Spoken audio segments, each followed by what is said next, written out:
I think you all see that the meeting is being recorded. We have two substantial items on the agenda for today. The first of which is an update on the Carried Interest Fairness Act, currently in the Congress. And Colin attached some material about the carried interest. This was a big issue in Mitt Romney's campaign, his use of carried interest to save a lot of tax money.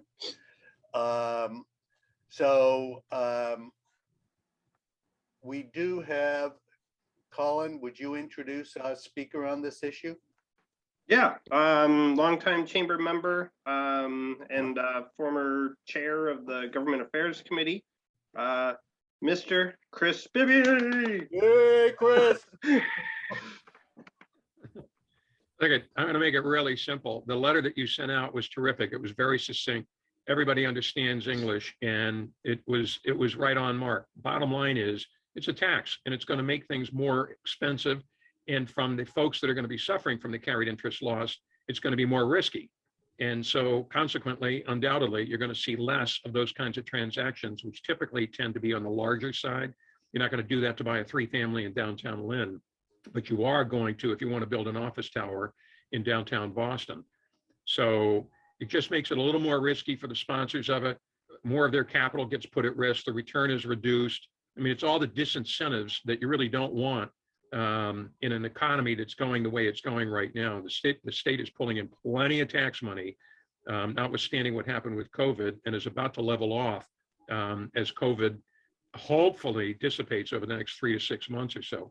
So I think rather than, because I'm no expert in it, I just have I know what's going to happen. I think we all know what's going to happen. Just reading that letter puts it all in right in front of you. So it's very easy to read and it's not complicated. So, read it would be my point. Chris, can you talk specifically about some ways in which it would affect economic development in Lynn, in our area, Lynn, Saugus, Swampscott, et cetera? I don't see very many large transactions. I mean, you can count them on a couple of hands. In Lynn, for example, the project on the Lynnway with the 330 units per Copio, he farms out a lot of his stuff. I don't know if you've seen some of his circulars. Some of the folks here may have been approached by him to invest in his projects, for example. It's a model that he uses as well. And, I don't see, I think what's going to happen because it's new or newer, because it's still not passed. It takes a while for these things to shake out. So it's probably going to be that if it does pass, and most of the tax raising things that Biden's trying to get through right now don't seem to be happening. Manchin has really taken a very tough position about, keeping this affordable. I don't know that, this is going to get passed, but the bottom line is there aren't many projects. Well, this morphs into something else that Colin and I were talking about the other day. One of the job creators that they're talking about in the North Shore area is the blue economy. And this is directly related to things like carried interest, where the jobs that they're trying to develop are natural jobs. I mean, you've got a port, you're on the ocean, so fishing and that sort of thing. And the question for the towns and the populations, are those really the jobs that you want? And it seems to be with the waterfront work that the Commonwealth is funding, that's a direction that it's going to go. In Lynn, we still have not solved the breakwater issue. So, if they're going to start looking to create jobs in that area that would be attractive, because there's no infrastructure there for port-related things in the city of Lynn. So there's going to be a lot of money that's going to have to be raised, and it's either going to be public money or private.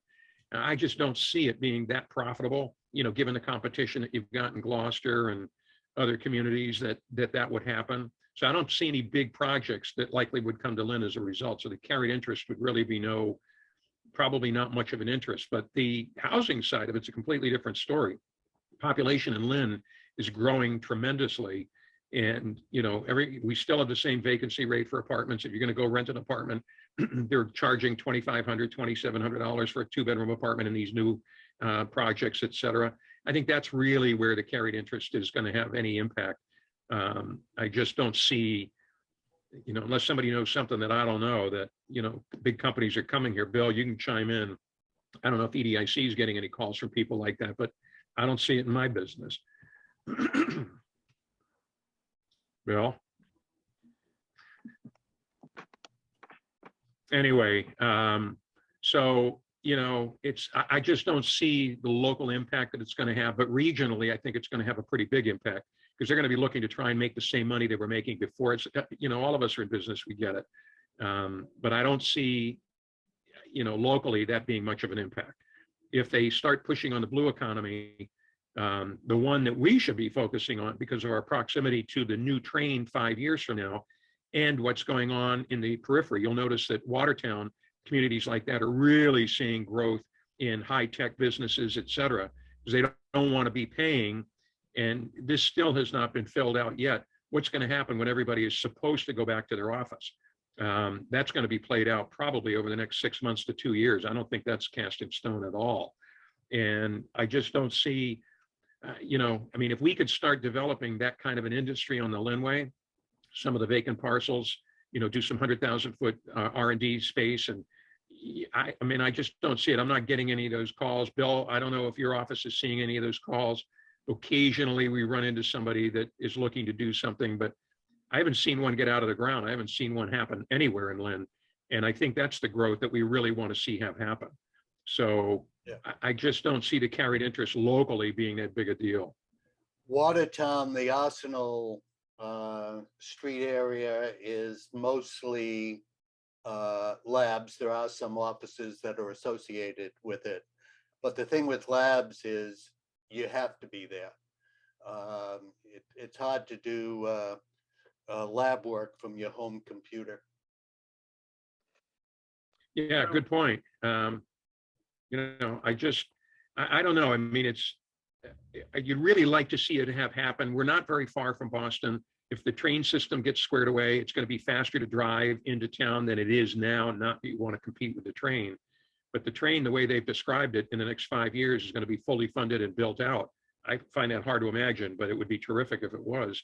You're going to have a garage that's undergoing a major renovation as we speak, and you're going to be able to get into town in, I don't know, what was it, 21 minutes or something like that? It's only 2 stops and it's all electrified. So I think that's going to be huge, but we don't have the infrastructure for those jobs here. So they would be all commuters. They'd live in Lynn and then, move into Boston. And I don't know what the mayor in Boston is going to do. I mean, housing is undoubtedly going to get more expensive if they're going to start doing different programs for elderly and, low-income people. Well, and she's proposing to replace the former BRA, Boston Planning and Development Agency. So I don't think anybody really knows what the shape of that is going to be and whether she actually is able to carry that out. True. Yeah. So to just circle this back to the carried interest model, this is, again, it's a tax on capital gains through the sale of the capital gains on property on large projects. And it shifts it from a capital gains tax to a kind of earned income tax, which is it's a much higher tax rate. So this really ordinary income, right? Yeah, this really impacts the investors in these larger projects and massively reduces their investment returns. So again, the larger projects are where we're going to see that impact. Just to update you, this is currently, again, sitting in Congress on the federal side. It's currently sitting in the Ways and Means Committee. I reached out to our local state representatives, and no one from Massachusetts on the House side is sponsoring this or co-sponsoring this bill. The 2 people I reached out to weren't overly familiar with it. So I don't know where this necessarily sits. Again, it's still sitting in committee. It hasn't even potentially been drafted to go to the floor yet. And it's been sitting there since February. So from my understanding, there's not a huge push on this right now. I think they have their hands full in some other areas. But if you do have some beliefs, feel free to reach out to our Congressman Moulton and express those. I definitely agree with the assessment that it can impact larger scale development, which potentially impacts some opportunities here in Lynn. Well, it may also impact the sale of those developments, because a lot of those developers really look to build a project, lease it up, and then flip it. And so it'll be interesting to see how this affects that process and that market. Yeah, and carrying that forward, if it impacts the future sale, then the current build is under risk as well. Yep. All right. Anybody have any other comments or observations about this issue? All right. So I guess the answer is stay tuned. Thank you, Chris, very much. My pleasure. The next item on our agenda is we want to start putting together a list of economic development priorities to share with the new mayor and his team, including our economic development group and the planning department and others. And I think, you know, we've talked about a number of issues over the last year or so. I think it would be good to focus on a few and to work hard to see something come to fruition, to go from the idea stage to the implementation stage. So I mean, I'll start off. I think, you know, Chris talked about the T, and I think that's a very important one. I don't think it would come as a surprise to anybody that I also think, which is a little less popular, or maybe a lot less popular, that the ferry is an important issue, especially in terms of connecting the potential business area along the Lynnway to a lot of the health companies, the life companies that are often headquartered along the waterfront in the Boston Seaport District. It's Linda Southie. Well, so sort of Southie. Southie claims it. I'm not sure they get all of it. But in any case, a good connection to that district would be useful in terms of potential job development along the Lynn waterfront. So those are a couple of my big issues. I know Chris has been lobbying hard for not just housing on the waterfront, and I agree with him. And we need, I think, to have a comprehensive plan that talks about specific kinds of businesses that we want to chase. Other ideas? So this is really just kind of an open forum, brainstorm. If you have an idea, shout it out. You can send it in a chat to me. But this is really where we're compiling either topics or specific items that may fall under a topic. So really looking for you guys to chime in. I think with the housing that's going on in the city, we're really primed for people that want to live here that will pay very high rents, but not competing with Boston. You know, a one bedroom in Boston could be over $3,000 and it could be over $2,000 here in these new construction projects. So the people that they're attracting are great fits. If you can do a Watertown type redevelopment, you can get a lab space up here, you can get, you know, whatever. And I mean, this is a, you know, this works really well with the housing that's being created. I don't know what's going to happen with the new mayor. I think as some of you know, myself, he and AJ Capano met for 8 or 9 months to change the zoning code to do zoning by right in Lynn. And we all saw what happened. You know, it's turned out terrific. And in the midstream, because there's still a lot of projects that people are still trying to pencil right now, that if they come in and say there's going to be an affordable housing requirement, as I pitched it to people, there was no requirements whatsoever. Procopio didn't believe it. He went in to get his permit. He had a stamped engineering plan, a stamped architectural plan. He had a check. He filled out the checklist for the building department and they issued him the permit. He couldn't believe it. He thought it was going to be a 1.5-year battle. And look what happened. I mean, this is a very easy place to do business in now. And then it's brought a lot of good quality development and a lot of great projects. And I don't think it's over.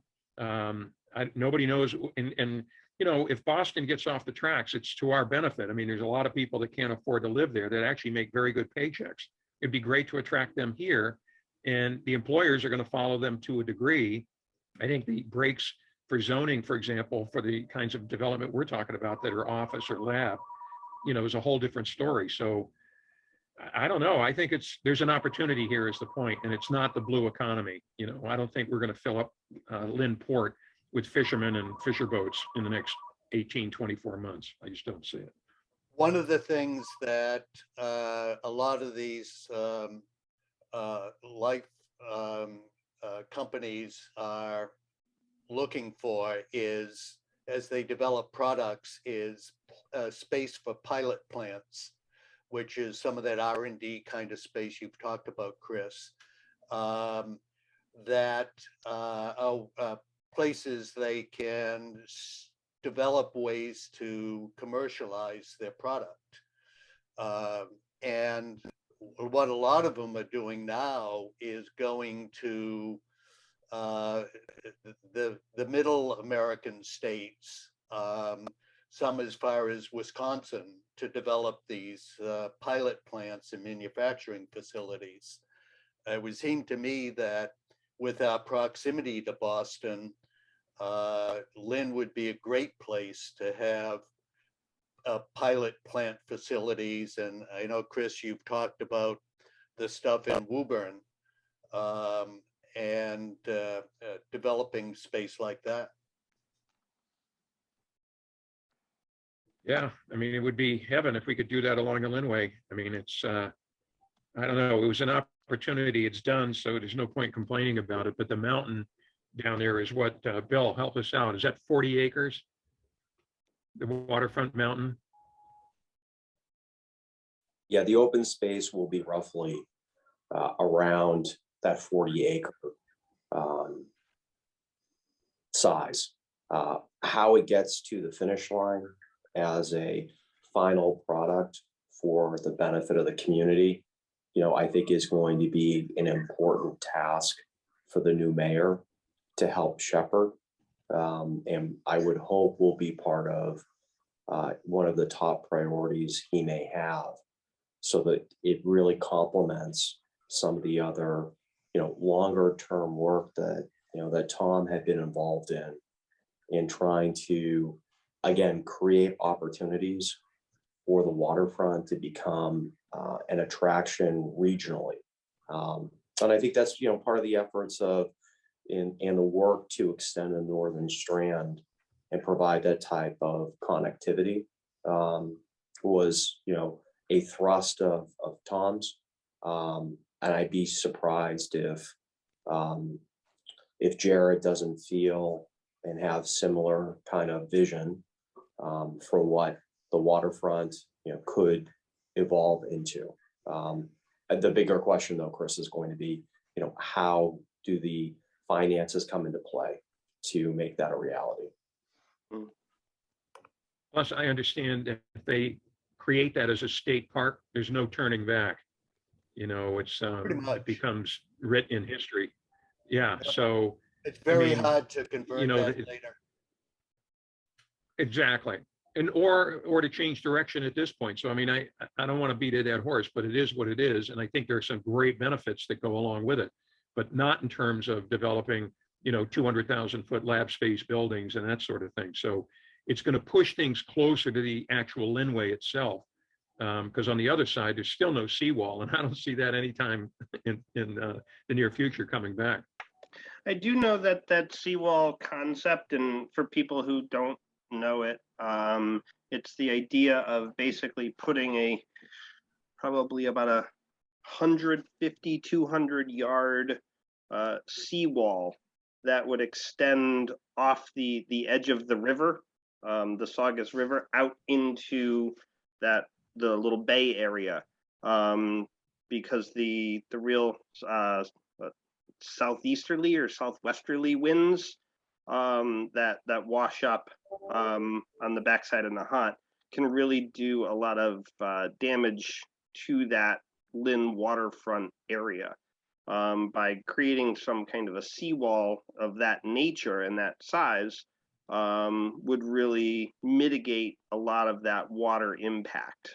So if you just didn't know what the seawall concept that was being discussed, that's the concept. It'll be interesting to see how the fight between the climate change people and the save the harbor people works out. You know, there's I know on Nantucket, some homeowners wanted to put up a little seawall to keep their houses from falling into the sea, and the Conservation Commission said, no. Gonna hurt the eelgrass. Are there, we've got a couple other people on the call right now. I definitely want to give other people an opportunity to chime in with any thoughts on topics that they feel are important for economic development over the next 4 to 8 years, that we might want to prioritize with the new mayor, with the mayor-elect and his staff. I had, because our business is in a residential zone, mostly. I think the zoning is actually business, but for some reason, we're surrounded by private multifamily, single-family homes. But one street over on Fayette Street, there's a whole cluster of businesses that I'd say are not,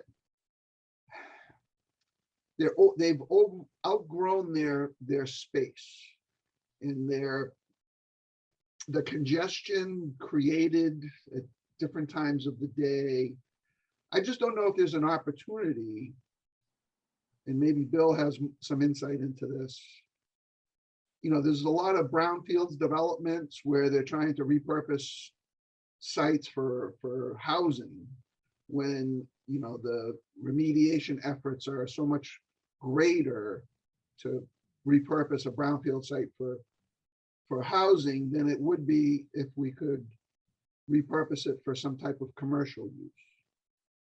Okay. And you know, Lynn is a city where, you know, you have a lot of different businesses in a lot of different areas that perhaps would be better located in another area where they're not in conflict with their surroundings. So from an economic development standpoint, the city could, you know, identify potential areas. I know that over time, they sometimes acquire parcels and they look to repurpose them. So I don't know if it's time to consider, you know, creating, I'm not saying create a Centennial Park, but create a business park for a lot of these businesses that right now exist in, for lack of a better term, a residential district. You know? Yeah. Contractors and body shops and you name it. Yeah, so exploring, so what I'm hearing is that we have a an environment where there's a lot of almost Texas style businesses and houses kind of interdispersed, where from a if we had the perfect planning model, it would be more focused in business district versus residential district type models. There's obviously some overlap, but if there's an opportunity to move more in that direction, is that what I'm hearing? Right. I mean, the city would need to create that opportunity and then, you know, could work some deal with a business to say, hey, you know, you don't belong where you are, you've outgrown your space, you know, the neighbors aren't happy. I'm not saying that I want to do that to my business, but Yeah, right. Everybody else. But there's some ways to, if you, it may not be like forcing people to move, but it could be worked with a zoning standpoint with a 20-year projection into the future and say, okay, when these new businesses come in play, where do we want them to be 20 years from now, versus an almost forced movement or anything like that.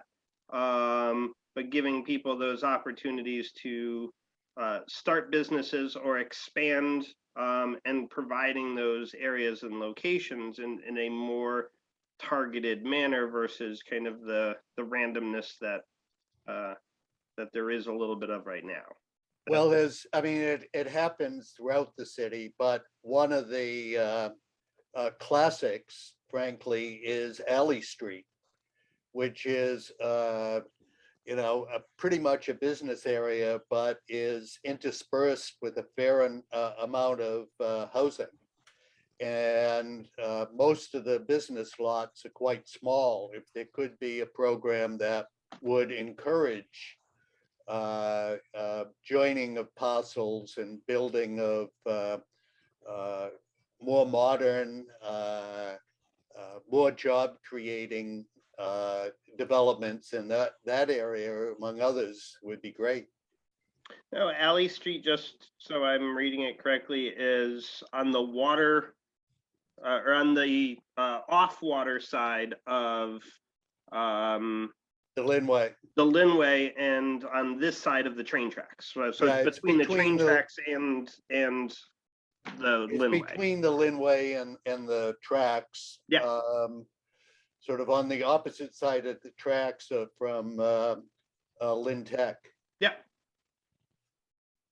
If people didn't know the neighborhood, that's kind of what we're talking about. Yeah. My first home in Lynn was on Shepherd Street, 3 houses from the train tracks, and we'd have to walk by Alley Street on our way to the ball field where the skating rink is now every day. So I know Alley Street quite well. Fair enough. I had to look it up on a map, so. Yeah.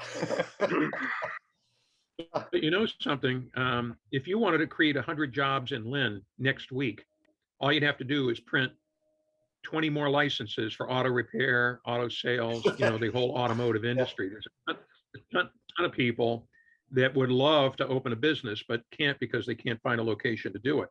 In the meantime, fast forward 5 years, the new cars that they're, I mean, all of the things that people don't like about the auto industry are going to disappear. They're not going to be using gasoline. They're not going to be using, you know, lubricants all over the place. I mean, the plastic bodies, electric engines, big batteries, it could be a whole different industry. And what will happen to the body shops? They'll still be there. They're going to, But people will They'll still still be be there there 'cause people scratch their car. That whole body shop thing is changing too, and trying to find workers. You know, when I had my old Jag, you know, it was hard finding a body shop that would actually rebuild the car. And because the newer people in the business aren't interested in dealing with rust and all of that. They just want to take a panel off, put a new panel on. Well, that's artisan versus operations. I mean, you want someone to rebuild your Jag. I mean, that's you're looking for an artisan. Not Any other- anymore. Any other thoughts and ideas about initiatives, topics that we might want to strongly promote and encourage within the city of Lynn? You know what I'd like to do as part of that? I see Bob Maloney's with us now. Bob, what kind of activity are you seeing on your development project? Who's calling? Who's looking for space? Well, so, hi, everybody, and I apologize for being late, and I jumped in the conversation kind of midstream, so I've been trying to pick up exactly how we got on this, but it's interesting. So we bought, when we bought the Gorelick Farms facility, we expected we own a couple of buildings in Everett, and we see what's happening over there, and that a lot of those old industrial buildings and properties are getting snatched up and redeveloped to higher and better uses. And so a lot of those industrial tenants are getting pushed out, priced out, pushed out. And so we expected in the short run, as I've said many times, you know, because our long-term expectation for the Gorelick site is to redevelop it. But in the short run, we'd be able to lease it up and be able to carry it with some of those tenants who are getting pushed out and priced out of places like Chelsea and Everett. And we haven't seen as much. That is very much happening, but I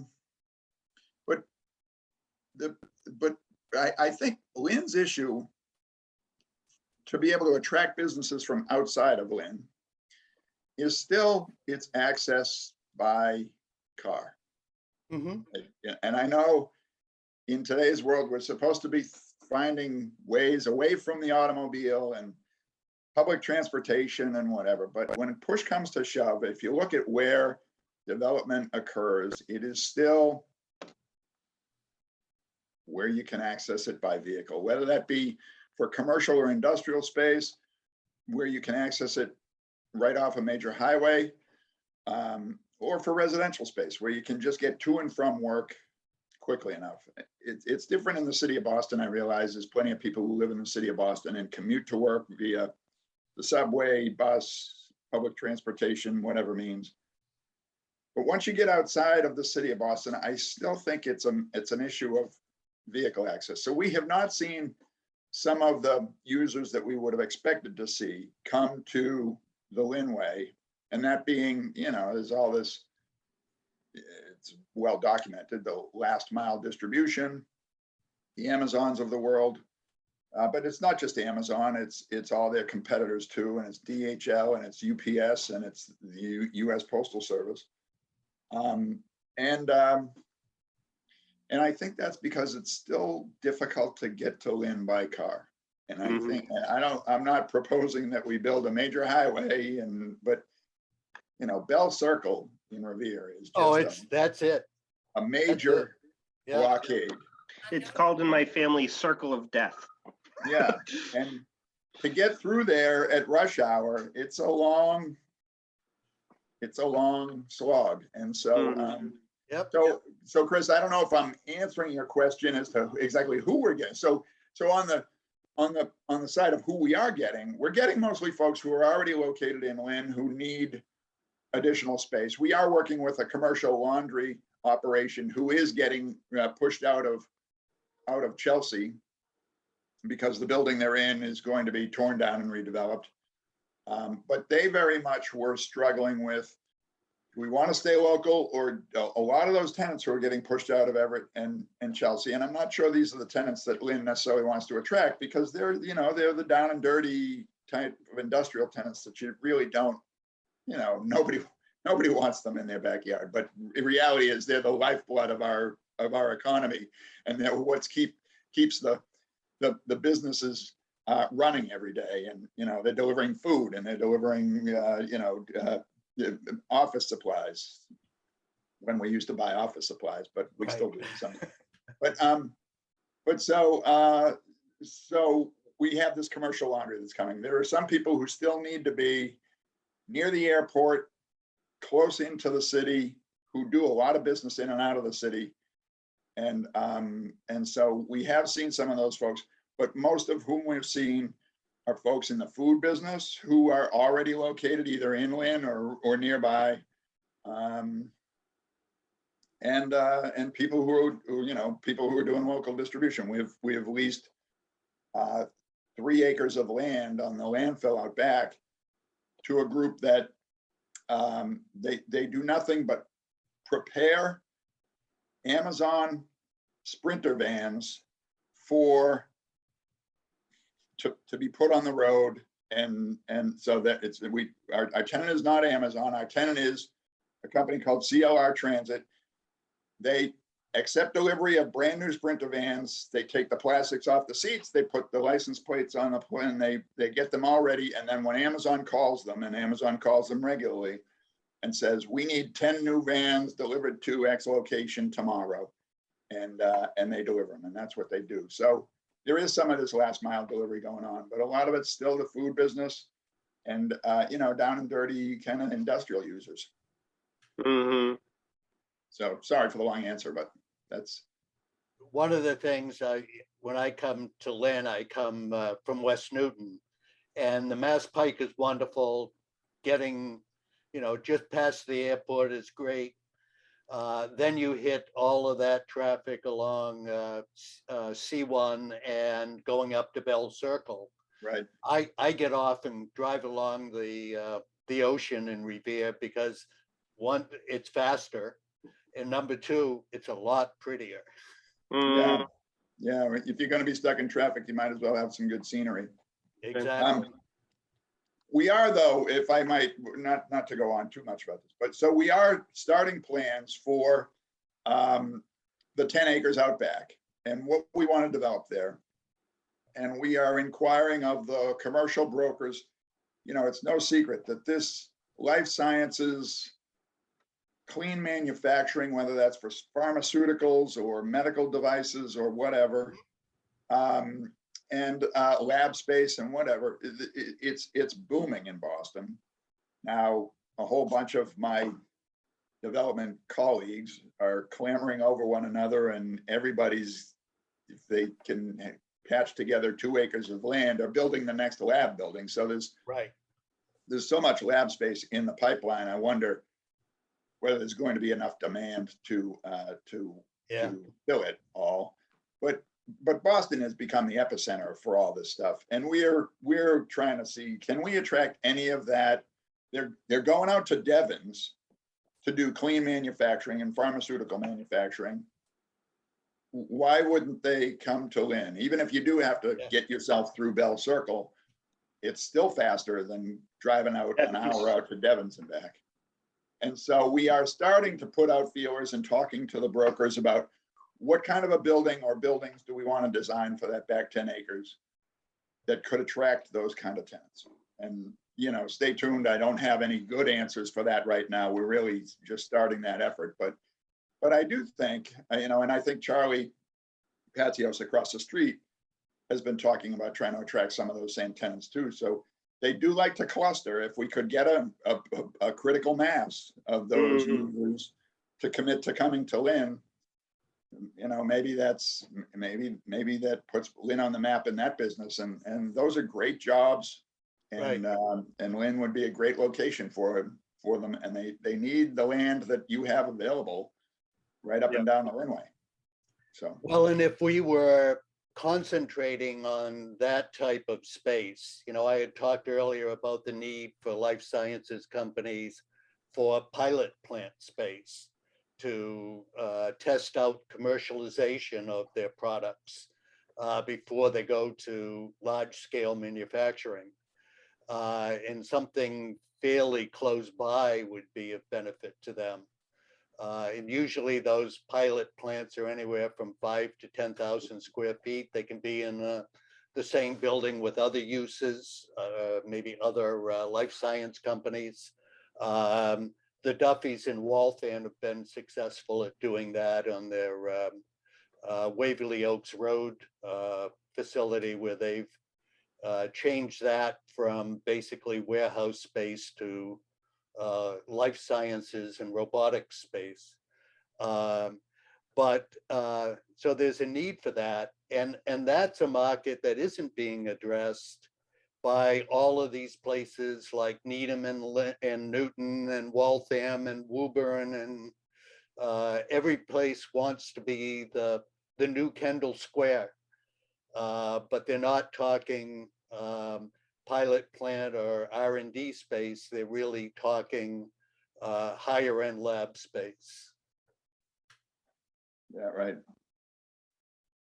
We had some folks who came and were interested, asked us if we would be interested in creating some incubator space in our second floor space. It's great space, but not a lot of tenants, you know, a lot of tenants want that first floor space with loading docks. Yep. You know, and so the second floor space it's not as much in demand. So those conversations didn't go very far, and we would have to commit serious investment to be able to make that second floor space accessible and rentable. But I do think there's a market for that in makerspace. There's a lot of good, you know, we looked at some property in Brick Bottom in Somerville that there were artist studios. They weren't artist lofts, they were artist studios. So the people weren't living there, but they were working there.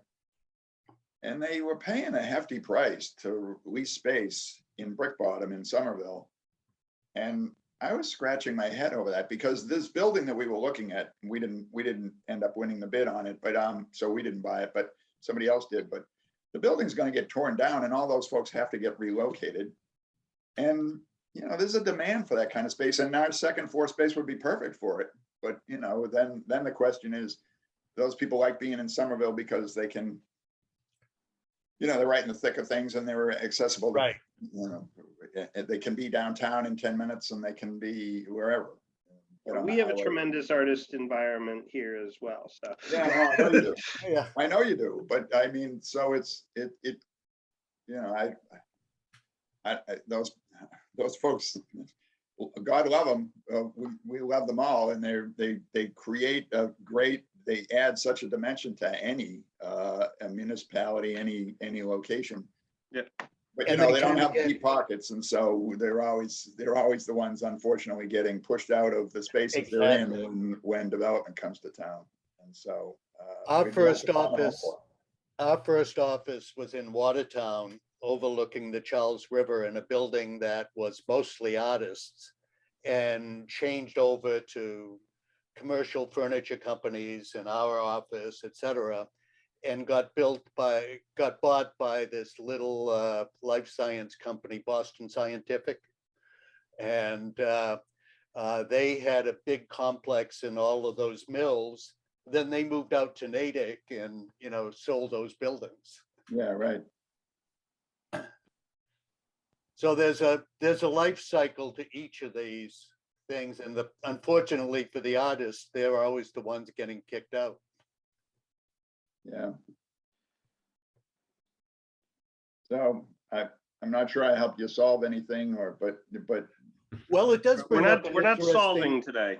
It does bring up an interesting issue that we haven't talked about, but you sort of brought it up, Bob, is you know, there needs to be other attractions to bring employees from those businesses to your community.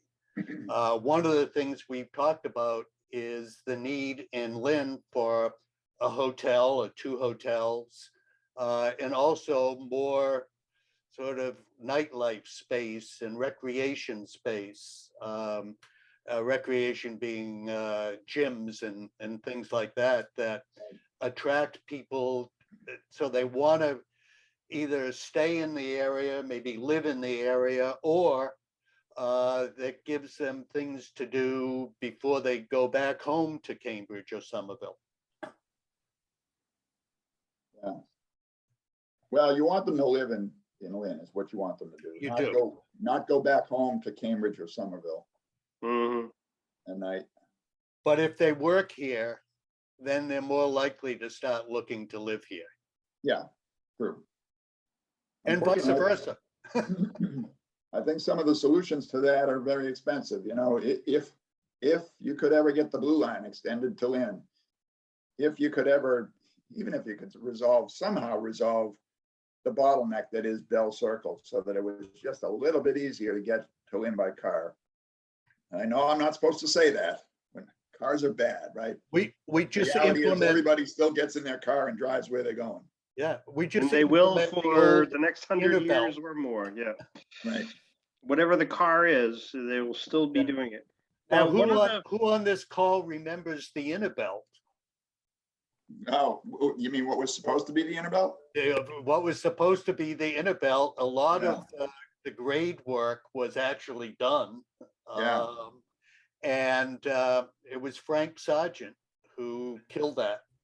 Put that brought it to a screeching halt, I know. Yep. And that came to basically to the edge of Lynn. Yeah. I mean, I think a lot of people have said, "Oh, thank God Frank Sargent put an end to that." But I'm one who feels like that's a roadway that should have been built. It would have solved a lot of the issues. But anyway, we're not here to talk about what could have and should have been. Now, one of the questions that has been raised to me before is not necessarily the access through Bell Circle, but the access through 129.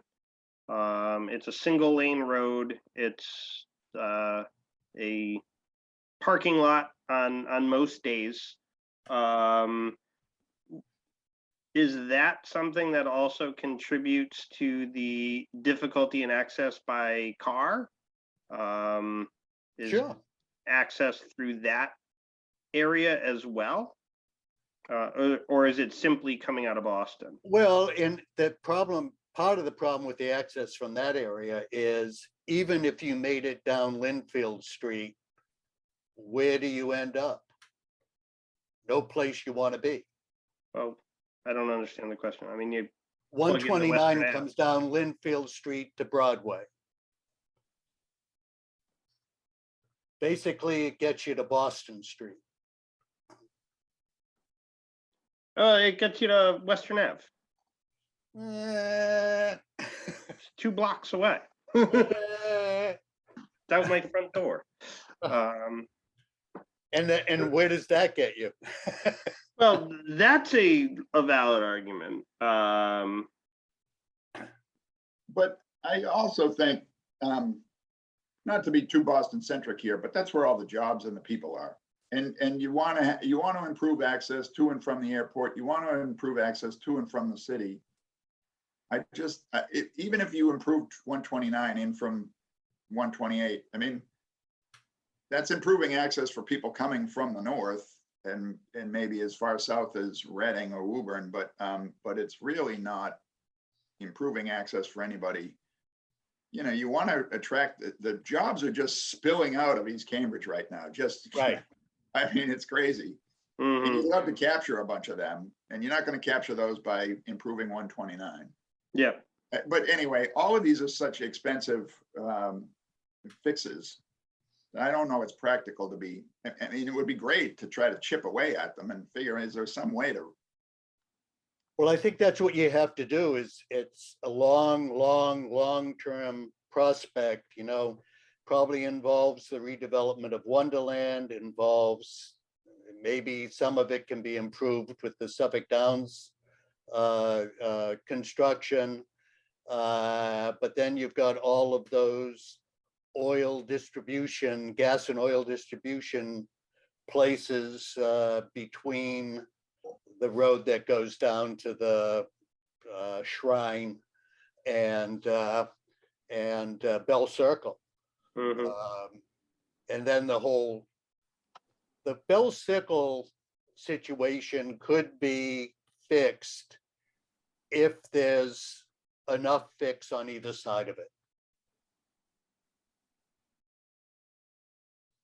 Right. I mean, yeah, you I have may have just a missed- huge bottleneck.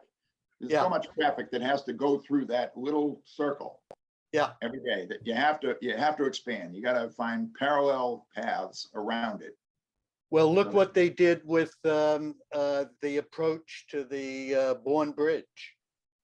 Remember Yeah. that used to be a circle, and I mean, that kind of a solution would be, although I think this is even a little more complicated, but Right.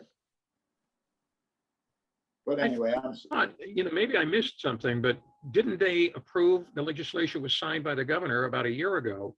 They're going to electrify the 5 commuter rail stations, and they're going to bring it was a 5-year plan, and in 5 years, the Lynn stop was going to be completely done.